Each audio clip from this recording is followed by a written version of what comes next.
Of all the people, there's something in common with all of you, and that is a desire, a hunger to have something more in our life, to have something better.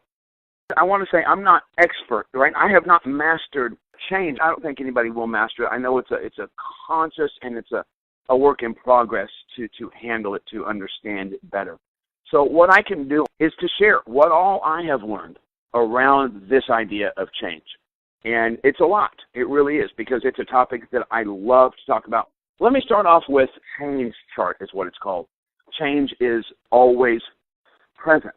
In the basic seminar, one of the very first concepts we did, one of the most fun, I love this one, is that there's either a growth or there is a decay happening right now. There's not a third stage. Either you and I are growing or you and I are decaying. There is no place ever in the universe where something is not happening. If you look, and I still do this a lot, I'm looking around my office right now, and I'm seeing anything that has wood on it, and it reminds me that that piece of wood that I'm looking at is in a state of decay right now. It's not just sitting. There's no stability in the universe ever.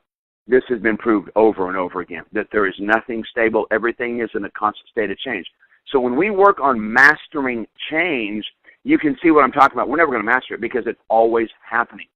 That's like time management. People come to the class and say, I want to work on time management, and I say, you cannot manage time. There is no way to manage time. It is ticking away right now, second by second. It's going by us. There's no way to manage it. We can manage ourselves, but we cannot manage time. We can manage ourselves. We cannot manage or master change because it's always happening. And that's an important piece when we look at all the struggle with change, is if we really do get that it's constant. So how do I adjust my thinking to work with something that is constant? How do I work with it? When change is present, there's always going to be fear. And fear it's an emotion. Whatever we think dictates how we feel. How we think and feel dictates how we present ourselves, our actions, how we show up in the world.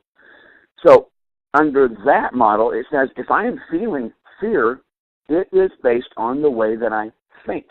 And if you go back to the change chart, when there's change present, there's going to be fear. And then the next piece right after fear is we have a choice. That part right there, where we have choice, is what I want to work with. That, yes, change is always present. There is going to be fear if it's change in our life. It is truthfully how we view it. What we believe about fear and what we believe about change. It's our paradigm. Everything is based on the way that we think. So if we're struggling with change, if we're struggling with fear, all this model says is that we need to stop and take a look at the way we think. The way we think is the source of all.